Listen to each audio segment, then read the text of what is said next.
I'm good. We have invited her. There's so much noise. No, it's so chaotic. Yeah.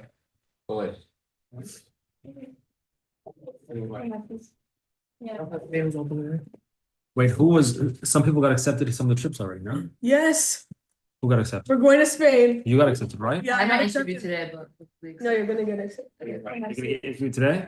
I had my Oh boy, interview. pressure's on. I had it. Oh, you had it. I'm sure you did great. No, I did. Yeah. I I don't said know. very high things about you. Oh, about me? Yes. Okay, well, I mean, for sure you're Yes.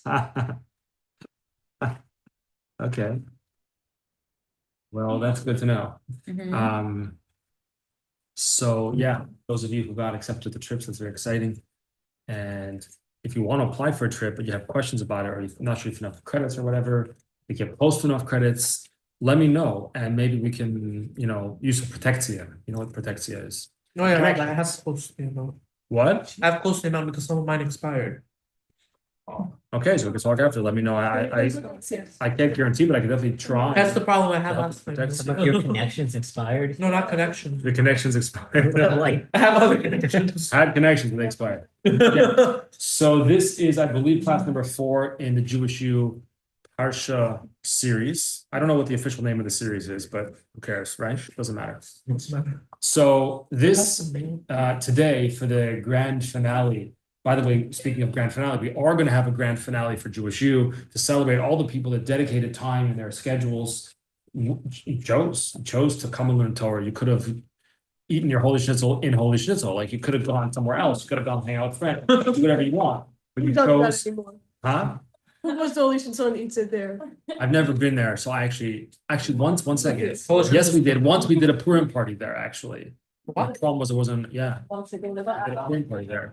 We used to do Purim parties in different restaurants around Main Street. We'd like rent out the whole restaurant and do a Wow. Purim party. That's so fun. that for the end of the year, like JewishU party. We're gonna do a JewishU party here. Not- Yeah, because renting out a restaurant costs me an awful lot of money. Yeah. So we're gonna do it here, and don't worry, it's gonna be nice. It's gonna be good food. And it's gonna be a good So we atmosphere. already have the And place. most importantly, there's gonna be good people. Oh, That's the yeah. most important thing. and So we Will there actually. be cold When would the weather? JewishU party be? Will Kobo we did already. Kobo, it's old news. We did that maybe we'll do it again. We'll see. Kobo we did for. Because there's a new restaurant that opened in Great Neck now. Kobo we did for Purim. Anyway, we are gonna make a grand finale or gala or whatever you want to call it. Yeah. Celebrate. Now everybody's gonna be invited. If you have a friend who didn't take JewishU, they can still come for sure, 100%. Celebrate Torah study. Awesome, for sure. No Torah Jewish study should be celebrated. That's for Oh, sure. Queens College students stuff. If you have a friend who brings them. Yeah. Let me see if they we don't deserve it. discriminate. Yeah. They deserve It's a it. testing. You gotta put it in the mail. I'm gonna be like, let's see if they're worthy. Let's see if they're worthy. Exactly. I'll bring out. Okay, so, but we'll announce the dates, God willing. We haven't actually settled on a date, but we're working out, and we'll invite everybody. And yeah, now for this final class today in this JewishU Parsha class series, we're actually not really going to do Parsha exactly. We're going to do time of year, which is like close enough to Parsha. Like JewishU administrators are not checking up on my class to see if I actually taught Parsha. They trust me. I think they trust me. So we're going to do time of year. Specifically, Pesach to Shavuos. We're transitioning from Pesach to Shavuos, and there's the time period in between, as we know, called the Sefiras HaOmer, right? Counting the 49 days between Pesach and between Shavuos.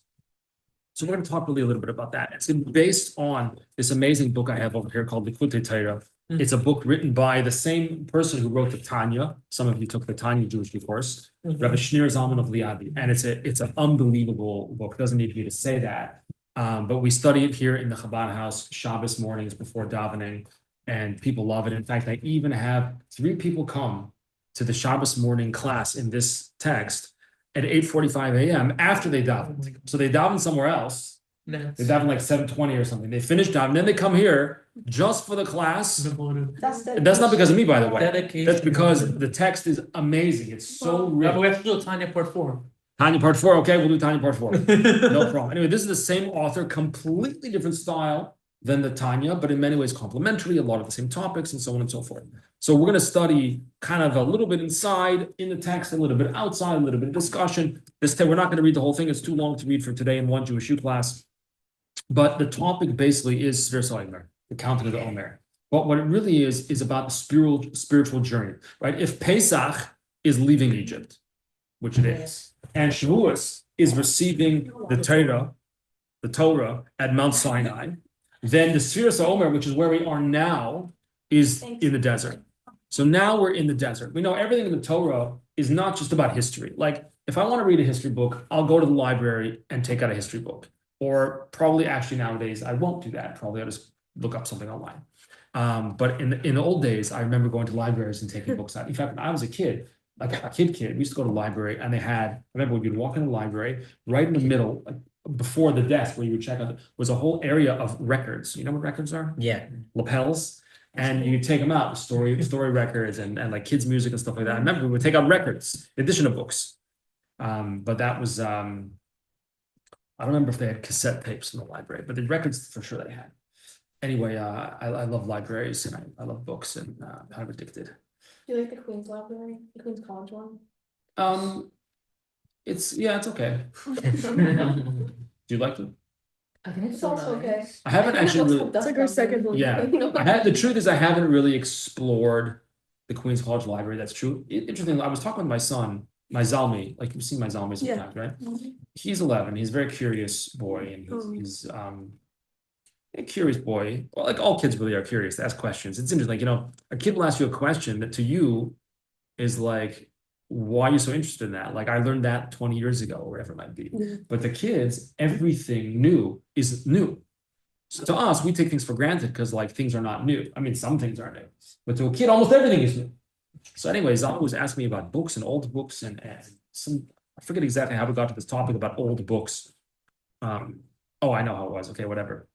We were talking about going to library. So it's a whole story about some people went to a library in Russia to try to find some stolen books that they suspected were maintained by the main library in Moscow. So they went with a list of what they knew which books were stolen, and they're going to try to secretly find them in this library. So they're kind of like a little bit of subterfuge, like trying to say, oh, do you have any of these books? Oh, we're just curious. We're looking for these books. And anyway, and so the person telling the story mentioned that he specifically chose the most rare books in that collection to ask if the library has. Someone wanted to know, why would he choose the rare ones? What does it mean, a rare book? What's an old book? So I mentioned to him that many years ago, actually, that when you go to a library, if you want to look at a rare book, they don't even necessarily have it there. They may have it off-site, or they may have it on-site. And if they tell you, oh, we have the book, wait here. They'll go, you can't go get it. They'll go fetch it for you and bring it. You have to read it in a certain room. And sometimes even they'll tell you, we don't have that book on premises. And I mentioned them a couple of years ago, more than a couple of years ago, I went to the New York Public Library and I wanted to look up a certain book. I actually took my son and my daughter for the trip, my older son and daughter. And it was a rare book. And they told me, we don't have this book here. It's the New York Public Library, like on Bryant Park. Matt, you been there before? It's huge. Yeah. Oh my God. It's huge. Yeah, with the lions up front. Unbelievable. It's huge. David, You been there? me a thought. It's worth taking the train to Manhattan. It's an easy train to get, just to walk around the library.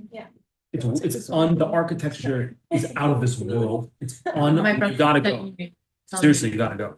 It's worth it. And during Sukkot time, they have a huge sukkah. That's Chabad. It Chabad, is? Chabad, yeah, of course. They filmed Ghost. The biggest sukkah in the whole city. Yeah, it's Chabad over there. Yeah. So anyway, so I told Zalmi that I requested a certain book, and they told me they don't have it on site. They have it in a separate storage facility. So Zalmi wondered, why is it not in the library? So I said to them, I don't know why it's not in the library. It could be different reasons. But one reason, the library is library, right? It might also be that it needs to be in a special temperature controlled room. Why do you need temperature controlled? I told them, well, if it's hot, if it's cold, if it's too humid in the room, the books will decay quicker. Anyway, I told them, then they brought me, so they ordered the book. They told me within 2 weeks we'll have the book. We'll call you. The library called me. They told me, we have the book. We'll keep it here for 3 days, or I don't remember how long they were going to have it there. So I went down to the library, and I told them, they only let you look at it in a certain room. And even that, they put it on a stand. So the book shouldn't open flat. It should be like this, so as not to break the binding. That's an old, rare book. Anyway, this has nothing to do with the JewishU class today, so I'm sorry. So Pesach is the Exodus from Egypt. Shavuot is receiving of the Torah at Mount Sinai, and the in-between period is journeying through the desert. And the story, that's how I got to this. The stories of the Torah are not just history. That's how I got to it. I'm going to the library. Yeah, okay. Makes no sense, but it makes sense. And the Torah is not a history book. There is history in it, but it's not a history book. It's a book of life. So everything in the Torah is telling me how to live. whether it's telling me the laws, like which kosher food I could eat, which food I cannot eat, holy schnitzel, not holy, et cetera, or whether it's telling me about the holidays and Pesach, where it may be, or maybe it's just telling me how to live, right? So we're in the desert means that I'm in the desert now, and I'm going from Egypt now. I'm trying to get to Mount Sinai to receive the Torah. That's not something that happened 3,000 plus years ago. That's something that I'm experiencing today. And so that's something I need to be aware of and learn a little bit and reflect a little bit. What does that mean? And how can I get out of Egypt? And what does it mean to get out of Egypt? What does it mean to go through the desert and so forth? So that's a little bit of an introduction, but let's just start reading some of the text here. And I'm going to skip some of it and so forth. So it starts like this. The verse says in the Torah, Usfartem lochem, you should count. Svartem means you should count. It's in Parshas Emor, which we actually read next week in the book of Vayikra, Leviticus. Emor what? Oh yeah? Do you know when your Hebrew birthday is? I think it's the 13th. Oh yeah? I think. Of Iyar? Yeah. 13th of Iyar? Yeah. Okay. Does that make sense? Yeah, makes sense.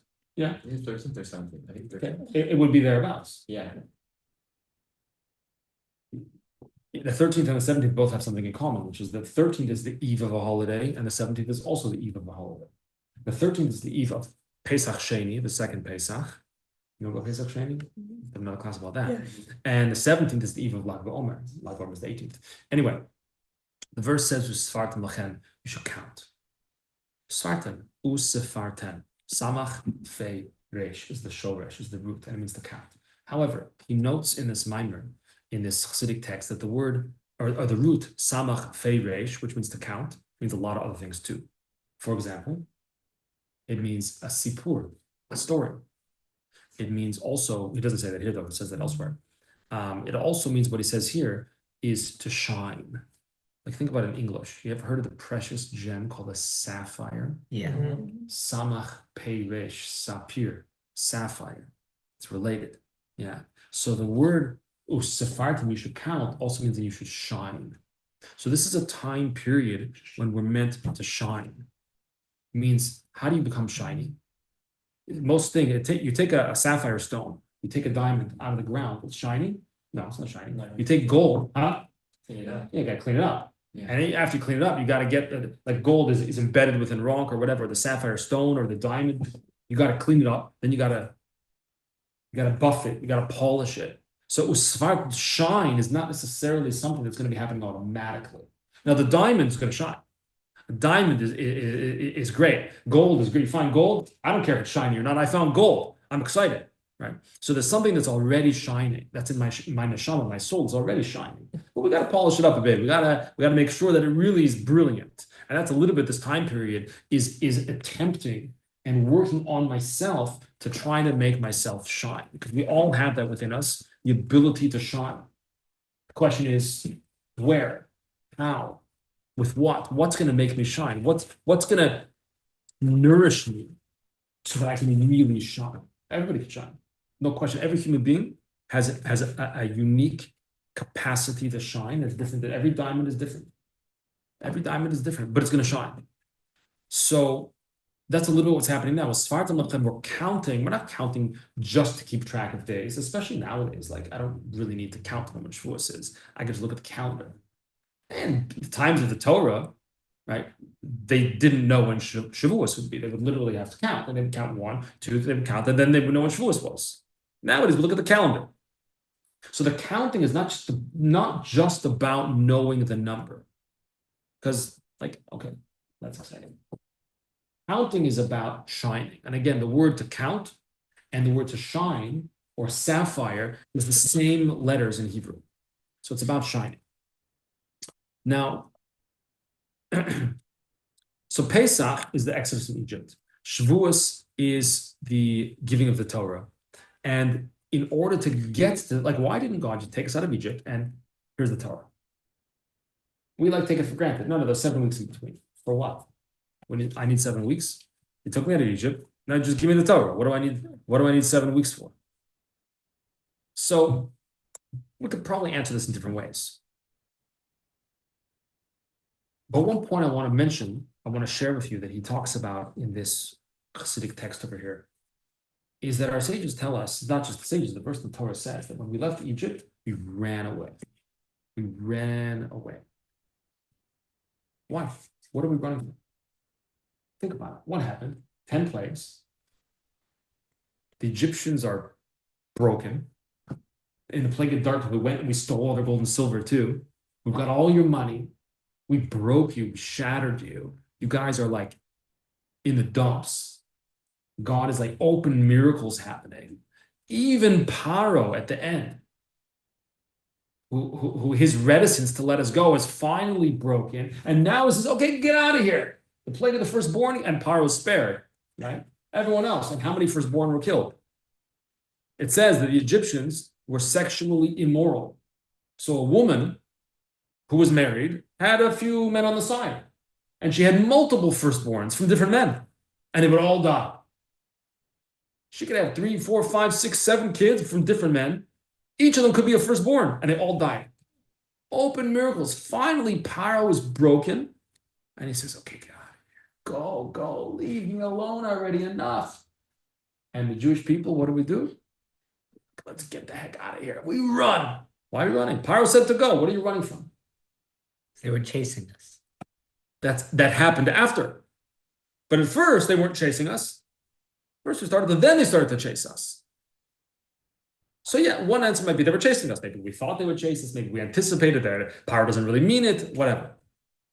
But let's think about it like this. When do you need to run away from something? When they're stronger than you. Oh, when there's a strength, when there's a pull that's trying to bring you back. Can I give you an analogy? Okay. Are you interested in outer space travel? Yeah.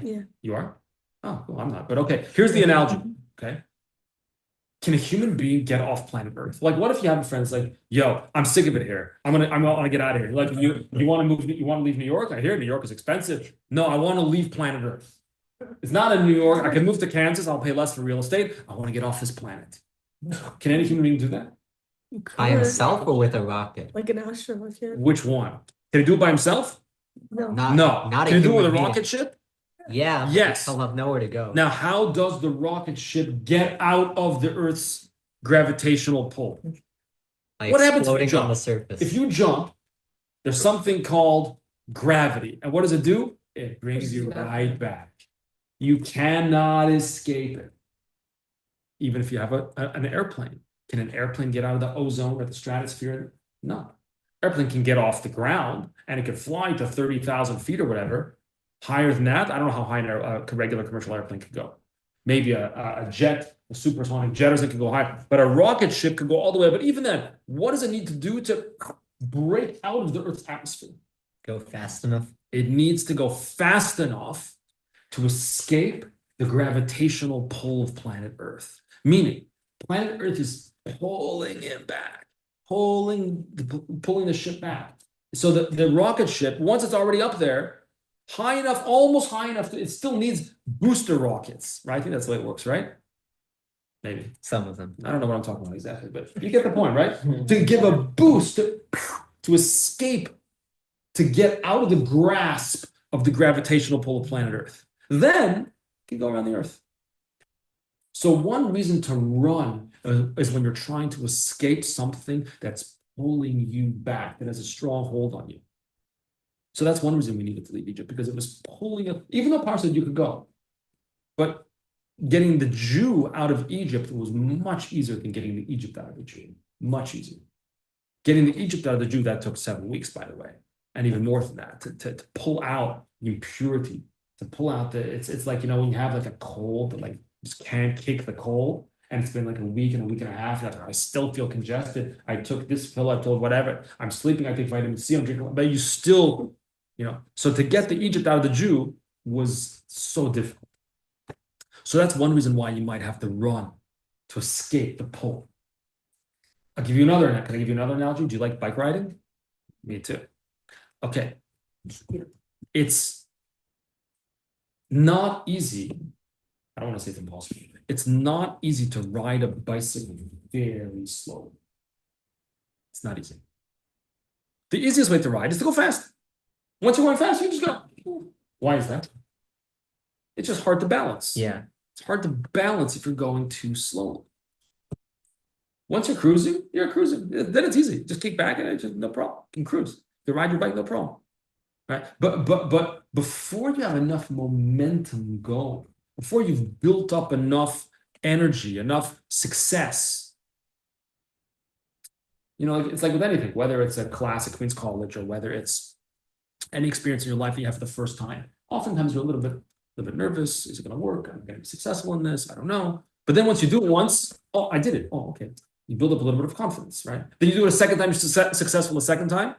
Oh, a little more confidence. That's like riding the bike. Once you're going. You have to go fast a little bit. Let's go fast. Once you're established, then you just go. It's much easier to go. So we were just born as a nation. The book of Ezekiel, the prophet Yechezkel, says that in the Exodus from Egypt, we were born as a people.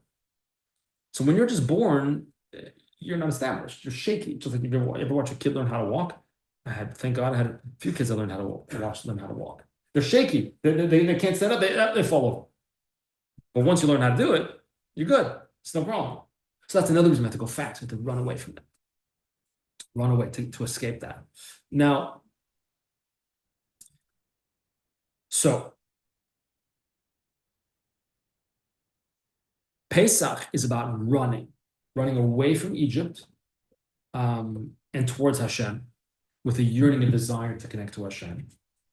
And Shavuos is bringing it inside. What do I mean? The central difference between Pesach, because they're both holidays, right? They're both even festival holidays, meaning the pilgrimage holidays, and you're supposed to go to Jerusalem, to the temple. The difference between Shavuos, Pesach, and Sukkot is Pesach is running towards Hashem, and Shavuos is bringing Hashem into my life. That's the receiving the Torah. Bringing it, it's not just the giving of the Torah, it's also the receiving of the Torah. So Shavuos is about bringing it into my life, integrating it, making it a part of who I am. Now, we know that in Judaism, there are certain things that just keep happening over and over again. Right? Shabbos doesn't happen over and over again, it happens once a week. Pesach doesn't happen over and over again, it happens once a year. Although there is a tradition in Chabad that Pesach never ends. There's such a tradition. In fact, probably raise your hand if in your Haggadah you concluded with the words Chasal Sidur Pesach. You have those words in your Haggadah? The Seder of Pesach is over? Maybe you did, maybe you didn't. Most Haggadahs say it. Chabad's Haggadah doesn't happen. Because we believe that Seder never ends, Pesach doesn't end. But in any event, most people believe it does. Matzah every day. Matzah every day. God. You hate matzah? Yeah. I won't tell him you said that.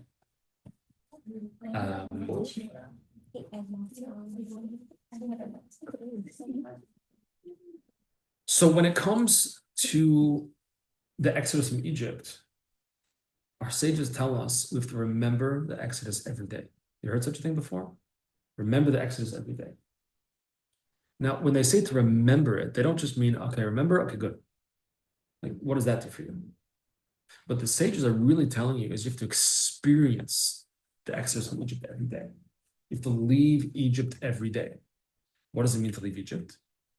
Well, in Hebrew, the word Egypt, Mitzrayim, if you just put different nekudot under different vowels, it could be pronounced Meitzarim, which means limitations, borders, limits. So Mitzrayim, Egypt, spiritually, is anything that's holding you back. Anything that's not allowing you to grow, to move forward, to be successful in the way you want to be successful, to actualize your dreams. Anything that holds you back from positive growth is Egypt. So Egypt's not just a country. Anyway, the Egypt today is, I think, a far cry from what the Egypt was 3,000 plus years ago. I guess they still have the pyramids, but.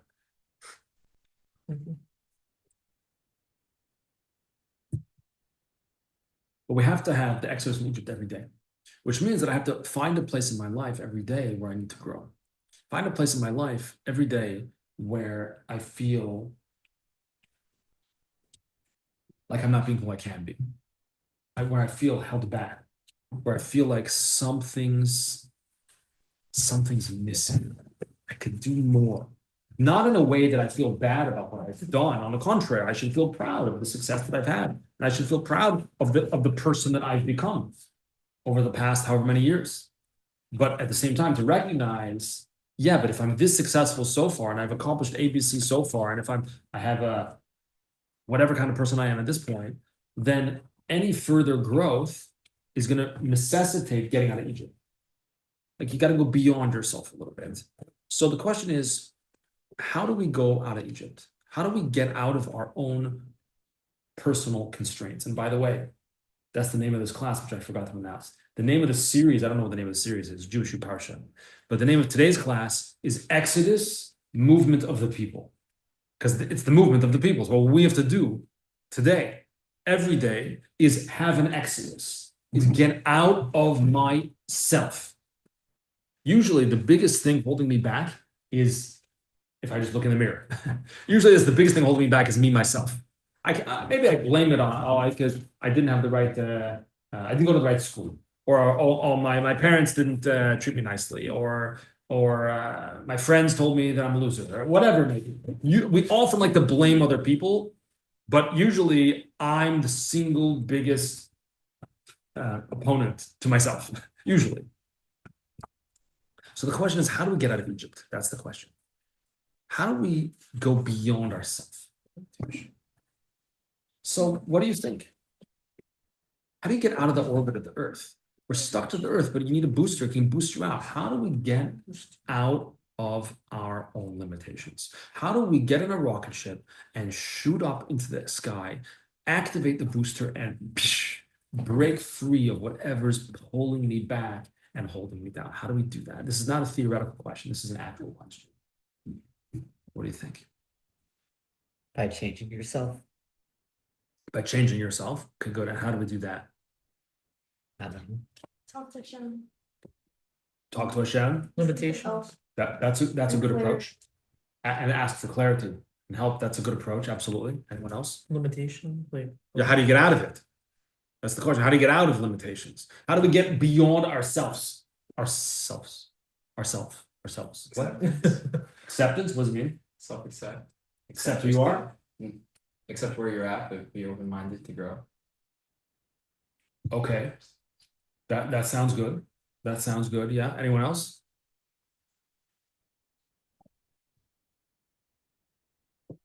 Wait, sorry, what was the question? How do we get out beyond ourselves? How do we get out of our own, remember the analogy I gave you, the rocket ship trying to escape the gravitational pull of the earth, like how the Jewish people ran away from Egypt? Yeah. How do we get out of whatever's pulling me back? Whatever's holding me back? Everyone has this, I think. You push back harder. Okay, push To back try harder. new things. I mean, everybody in some way, I mean, I don't know, I only know myself, right? But I suspect that all humans have something of a similar life experience. That in certain areas of our life, some people more than others were held back. Something's pulling me back from being who I can be, from being who I'm really meant to be. Mhm. Something pulls me back. Maybe not all the time, maybe everybody's different also. Yeah. I suspect that everybody experiences this very human. It's yourself. It's yourself. So how do you get out of that? Talk to yourself. Talk to yourself, talk to Hashem, talk to yourself. Yeah. Yeah.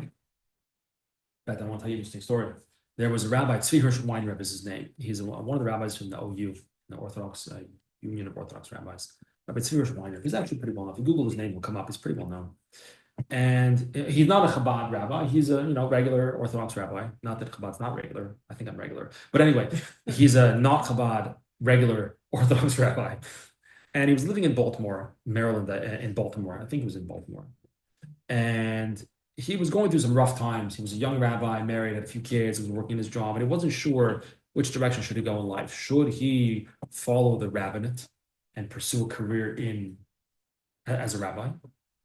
I think he already had rabbinical ordination, so wasn't sure should he go in that direction. Or he was also interested, and maybe he was also studying, I don't remember exactly, psychology. Or should he go in the direction of psychology? He wasn't sure what to do. He was trying to figure it out. What should he do? He spoke to a couple of friends. What do you think? These are the pros and cons, the pluses and minuses, et cetera. And he just couldn't get the clarity that you were mentioning before. He couldn't get the clarity. You know what it feels like? You can't get clarity. It's not a good feeling. So someone told him, why don't you ask the Likkutei Rebbe in Brooklyn? You're not a Chabad guy, but So what? Why don't you ask the Lubavitcher Rebbe? Okay, it's a good idea. Why not? So in those days, you were able to pick up the phone and call the office of the Lubavitcher Rebbe. Not sure what year this happened. Sometimes in the 80s, I think, as far as I know. Maybe it's the 70s even. Was able to call the office. The Rebbe wouldn't answer the phone. One of the secretaries would answer the phone. So he says, "Hello, I would like to speak to the Lubavitcher Rebbe." Secretary says, "I'm sorry, but it's pretty busy. You can't just like call him and talk. It doesn't work that way." But what is this concern? Says no. So the secretary says, "Oh, who is it?" So he says, "A Jew from Maryland." Didn't say his name. A Jew from Maryland. This might have happened once or twice. I'm sorry, I don't have all the details of the story clear. I don't have the clarity in the story, but it's actually printed. If you Google it, by the way, I bet you the story will come up. And you can then verify all the details that I'm missing or whatever. And the secretary says to him, "Hold on one second." And he hears him, put the phone like this, and the Rebbe's in the room, talks to the Rebbe. Someone's calling, says he needs advice.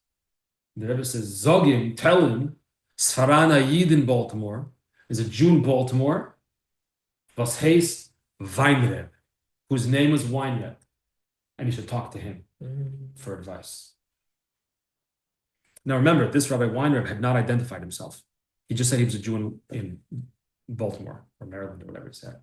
And then the Rebbe says, "Tell the guy on the phone, there's a guy named Weinreb in Baltimore, you should talk to him because he'll know what to do." You get it? You know what happened? The Rebbe told him to talk to himself. So this Rabbi Weinreb, there's a video of him telling the story. Says he was just like, "What?" And he said to the secretary, No, I'm Weinreb." And then he heard, I believe if I have the story correct, he heard the Rebbe in the background saying, "Oy bazoy," that if that's the case, he should speak to himself. So he took that as a major lie. Like, I don't need to look. That doesn't mean a person shouldn't ask others for advice. That's obviously not what it means. But sometimes I don't need to look outside. I need to look inside. If I look inside, I'll know what to do. I know who I am. I know my values. I know what I'm about. I know what's important. I know what matters. And so look inside and I'll know what to do. Now, so how do we get out of Egypt? So everything that's said is all very good. I want to give you another possible way to think of it. How do we get out of Egypt? Stop thinking about yourself. That's how. Yes, talk to yourself. Yes, talk to Hashem. Do all the things we mentioned. And on top of that, stop thinking about yourself. And do something that's not about you. Do something for someone else. That will help us get out of ourselves. When we do something that's not for me, that helps me get out of me. And a prime example, by the way, one of the most direct and straightforward ways to do something that's not about me is to do a mitzvah. Because a mitzvah is not about me. A mitzvah is Hashem says, I should put on tefillin this morning. I want to put on tefillin in the morning. I don't know. I don't have to say, I don't have to answer that question. Personal question, maybe I don't have to answer, but maybe I do, maybe I don't. Doesn't matter. I do it because Hashem wants me to do it. Maybe I'm in the mood, maybe I'm not in the mood. What does a mood have to do with anything? Mood has nothing to do with anything.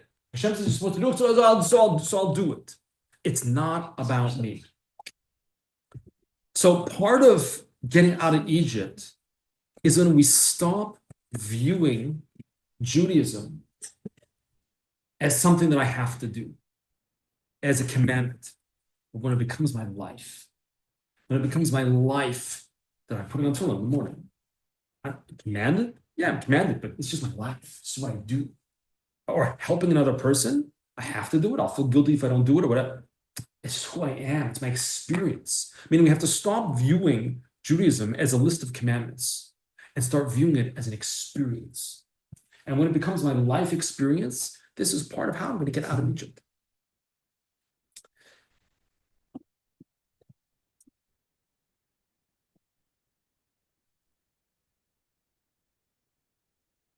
I'm just kind of paraphrasing some of the ideas here. And I want to share with you another idea. We'll wrap up with this idea. He gives an analogy here. It says that the majority of a person's day, what would you say, percentage-wise? How much of our day, I'm not asking you to give me a percent number, but what's the majority of our day? Spiritual activity or, material and physical activity. Yeah, physical activity, majority of our day. Even if I go to shul 3 times a day, and even if I learn Torah, most of my day is about other things that are not necessarily Torah and mitzvahs, but are things that are necessary, like eating. Sushi, I have to eat sushi, I don't have to eat sushi. Okay, I need to eat sushi to live. Okay, I need food, whatever.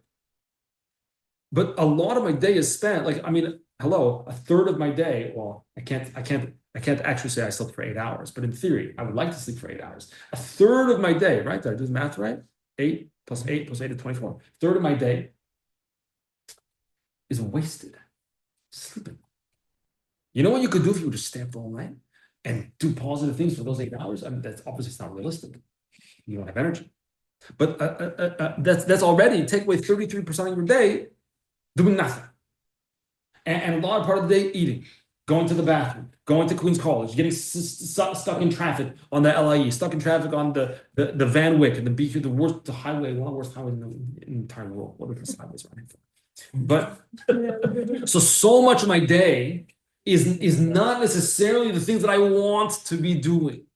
The things that I'm like eating, I should thrive in eating. No, eat. I mean, there's different types of people, right? Some people, it's the whole experience, the foodie experience, all about food. Other people, just give me some food and like, okay, like I'll eat it and maybe I'll like it, maybe I won't like it, but like, and then I'll move on with my life. Other people, it's a whole huge experience.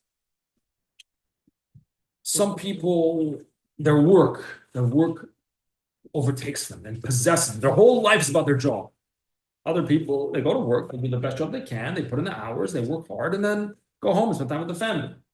You know, there's different types of people, right? Clothing. Some people, this one's more sensitive maybe. Some people, they spend, I don't know how much money and how many hours looking for the right brand name and this type of sweater and that type of sweater and this type of shirts. Other people, just give me something to cover myself so I shouldn't be naked in public and that's good enough. Now, even the people that spend hours shopping and looking for the right clothing and they spend how much money on the right clothing and so forth, even them, it's also so you should cover them up, right? Because that's where they wear one type of clothing in the winter, another type of clothing in the summer. But some people, it's like the whole life is about consumes them. Other people, give me some. I want to look like a mensch. Like I don't want to look like a slob, right? So I'll wear something that looks presentable, but like this color gray or a different color gray or like one of my sons got a new suit. He went to the store and he's like, the guy's like, what color suit do you want? Black or navy? My son tells him. The guy's like, which one? Black or navy? My son says, I don't care. Well, which one? Black or navy? Which suit you're going to pay for? Which one do you want? So my son says, well, I mean, I guess black. Well, we're out of black in your size. Then navy. Like, whatever. Okay, move on with your life. So how should we look at the majority of our day? So he gives an analogy of a tree. Let's talk specifically about a fruit-bearing tree. What's the main part of a fruit-bearing tree? The fruit. Yeah, apple tree, a fig tree, a peach tree, whatever kind of tree you have, right? The main part of the tree is the fruits that it produces. People could eat it, you could enjoy it. It's delicious, it's sweet, it's so on and so forth, right? What does it take to get that fruit to grow? What's necessary for it to grow? Water. Take care of it. Water, sunlight, take care of it. What else? Soil. Soil. What else? Think about the parts of the tree. Roots. The roots, the tree trunk, the branches, the leaves. What happens if you don't have leaves on the tree? It ain't gonna grow, right? Because the leaves do this thing that's really neat called photosynthesis. You know what that is? I think so. Heard about it. They transform. Do you hear this? The leaves invented on their own the ability to transform sunlight to energy. Isn't that mind-boggling? How do they do that? They just go out in the sun, the leaves come out, and they absorb sunlight and transform it into energy. Isn't that amazing? What a world Hashem created. What an unbelievable world. But the trees and the way they grow is a lesson for us in how to view the majority of our day. So much of our life that is spent not on what I want to be. Right? How many people actually get to spend all day doing exactly what they want to do? Most people have stuff that's like annoying. Then your car breaks down, and now I had plans today. Now I have to go and wait at the car mechanic, and then I have to pay him $1,500 to fix it. Like, what? I can't be doing something more productive, and now I have to spend all my money to waste my money. Oh, I'm fixing the car. Why can't my car just work?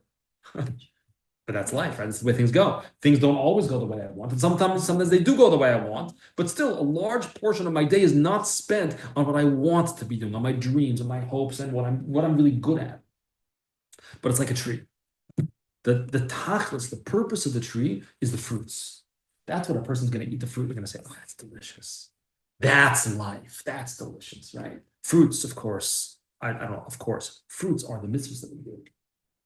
But it's not all day we're doing mitzvahs. But we have to know the fruits won't grow if there's no trunk, if there's no branches, if there's no leaves. Those are all the other things of my life. Everything else, when I have the right perspective of it. So when I view everything that I need to do in my life, all the necessities of life, the eating, drinking, sleeping, whatever, going to work, sitting on a subway to get to work or to classes so I can get a degree, so I get a good job, so I'll get married and support a family, etc., etc. Those are the branches of the tree. Those are the leaves of the tree. They're necessary for the fruit to grow. They might get in the way sometimes and feel kind of annoying, but they're actually a critical component of growth. So this is a way to frame my life, to frame the things that I do, that sometimes I might feel like I'm in a situation I don't want to be doing this. Yeah, welcome to life. You don't want to be doing it. Welcome to life. Maybe this is a leaf that's going to help you grow. Maybe it's a leaf that's going to help your fruit grow, your mitzvahs, your Torah, and your connection to Hashem grow. Comments or questions? Okay, those are some of the ideas from this book over here, Likkutei Torah, from the Alter Rebbe, the first Rebbe of Chabad, the author of the Tanya, some of the ideas connected to Sefiras HaOmer. And I hope you enjoyed, and thank you for joining this JewishU course that we don't know the name of it other than this JewishU Parsha. And we'll be in touch about the JewishU Gala, etc. And thank you everyone for coming. Thank you. Thank you. Thank you. Rabbi. You're welcome. Yeah, thank you. You are very welcome.